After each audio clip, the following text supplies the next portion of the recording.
tem filho em idade escolar sabe que o período de matrícula precisa de atenção redobrada.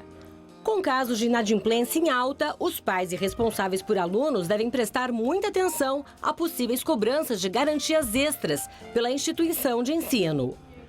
Para evitar preços abusivos e cobranças indevidas na renovação da matrícula, o Procon São Paulo recomenda que os pais exijam da instituição de ensino a planilha de custos. Tudo para que fique claro onde e como o valor das mensalidades está sendo usado. Alguns podem não se lembrar, mas os serviços educacionais estão enquadrados no Código de Defesa do Consumidor. Por isso, é importante ler cuidadosamente o contrato antes da assinatura. Tudo para evitar futuras dores de cabeça. É importante mesmo a gente evitar o máximo de dor de cabeça que a gente pode ter no ano que vem, né? Por isso, doutor Anis Kfouri está com a gente hoje. Ele é advogado especialista em defesa do consumidor. Bem-vindo mais uma vez. Tudo bem? Tudo bom, e você? Tudo bem? Graças a Deus. Foi um prazer te receber. Satisfação é minha. Vamos falar sobre as matrículas, né, gente? Muitos pais já estão passando por esse período, já estão recebendo os contratos, já estão percebendo que as matrículas as mensalidades estão reajustadas e aí que a gente tem que prestar atenção. Eu achei muito interessante nesse VT, a gente ouviu falar sobre a escola mostrar a planilha de custos para a gente saber se o valor está adequado, se o reajuste está adequado para o ano que vem. É uma obrigação das escolas, ok, mas na prática isso acontece?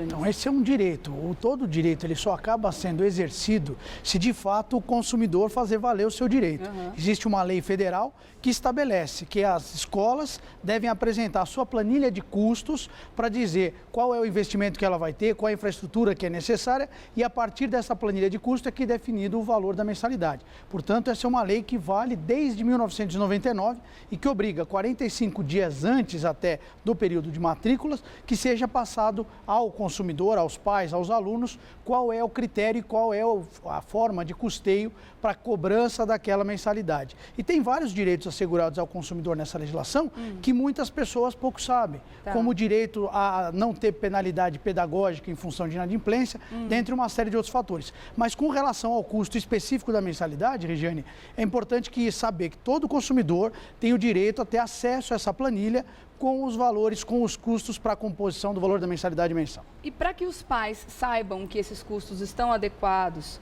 e que o reajuste também está dentro do que a escola está realmente gastando a mais no seu dia a dia, que fatores que os pais têm que ficar atentos? O que pesa nesse reajuste das mensalidades? Na verdade, é uma prestação de serviço. Como é uma prestação de serviço, o tipo de prestação de serviço vai influenciar exatamente a composição do custo. Qual é a infraestrutura que a escola oferece, isso pode trazer impacto. Qual é o tempo de aula que está sendo oferecido, porque você tem a grade mínima e você pode ter custos adicionais de acordo com o tipo de serviço prestado pela escola. E ainda, e aí de maneira opcional, aqueles cursos extracurriculares e que os pais não são obrigados, porque existe pela legislação educacional aquele conteúdo obrigatório, em que é necessário para aprovação na série primário, secundário, ensino básico, fundamental e médio. Agora, os cursos extracurriculares, como idioma, natação, esportes e tudo mais, são cursos opcionais que os pais podem fazer a contratação ou não, mas aí nunca vinculado à mensalidade de maneira obrigatória. E quais são as cláusulas mais importantes que devem constar no contrato com uma instituição de ensino? Quero aproveitar esse canal aqui, já cumprimentando o telespectador, Regiane, e dizer alguns cuidados na contratação, mas alguns cuidados preliminares antes da contratação. Às vezes, principalmente para as crianças menores, é importante que o pai não se atenha tão somente à questão do custo, mas também à infraestrutura da escola. Claro. Então é importante que os pais visitem a escola, até para ver questão de segurança, se existe uma adequada sinalização, que acompanhem tudo isso, porque o bem mais precioso é a criança. Claro. Então, portanto, toda a proteção, antes mesmo do contrato, é avaliar se aquela infraestrutura fornece as condições mínimas para a criança. Com relação ao contrato, avaliar se existe lá qual é a penalidade, caso de multa, que as multas nos contratos educacionais são limitadas sempre a 2%, então não é válida a cláusula que coloque acima disso, não é possibilitado, não é permitido a retenção de documentos por conta de inadimplência e principalmente que se houver dúvida na cláusula do contrato, que seja esclarecido com a escola e se ainda persistir que o pai ou a mãe procure um advogado da sua confiança antes de assinar o contrato para que ele não possa ter depois depois uma responsabilidade por uma falta de esclarecimento. Tá.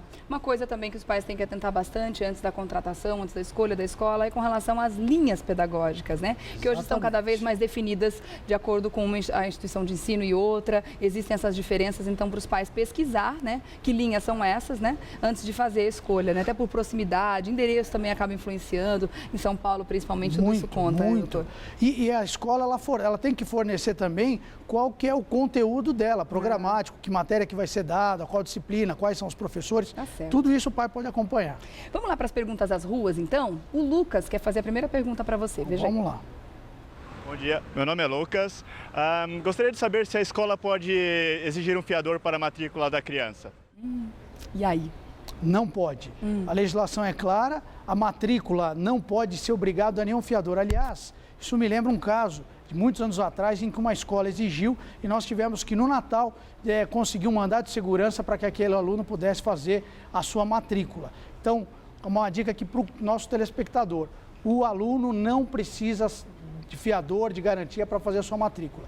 Isso é uma prática abusiva vedada pelo Código de Defesa do Consumidor e pela Lei das Mensalidades Escolares. Tá. A Monique agora tem uma pergunta para você. Meu nome é Monique e eu queria saber se o colégio pode impedir a transferência de um aluno se ele estiver inadimplente. Boa pergunta. Boa pergunta também. Se o aluno tiver inadimplente, a escola pode tomar as medidas cabíveis para cobrança, execução e tudo mais. Não pode reter documentos. A transferência é um direito do consumidor sem nenhum custo. O que a escola vai poder cobrar na via judicial os valores pendentes, mas nunca reter documentação do aluno. Vamos lá para a pergunta da Luana? Meu nome é Luana, eu gostaria de saber se a escola pode cobrar uma taxa extra para fazer renovação da matrícula. Não, a cobrança de valores antecipados, na verdade, ela cobra a mensalidade antecipada, mas que equivale à própria mensalidade, não uma taxa de renovação. Essa taxa de renovação não pode ser cobrada, ela é cobrada uma antecipação da primeira mensalidade e depois, se ela continuar, já faz a quitação automática. Tá, e a matrícula também, que tem que fazer novamente, né? Apesar do aluno já estar na escola, existe também Ele faz a matrícula porque o contrato ele é renovado.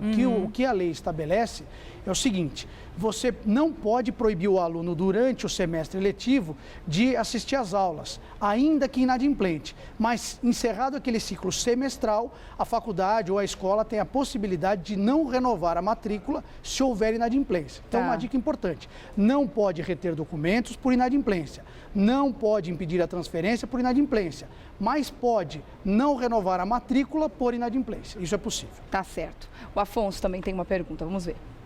Meu nome é Afonso, eu gostaria de saber se os pais são obrigados a pagar taxa para atividade extracurricular na hora de fazer matrícula.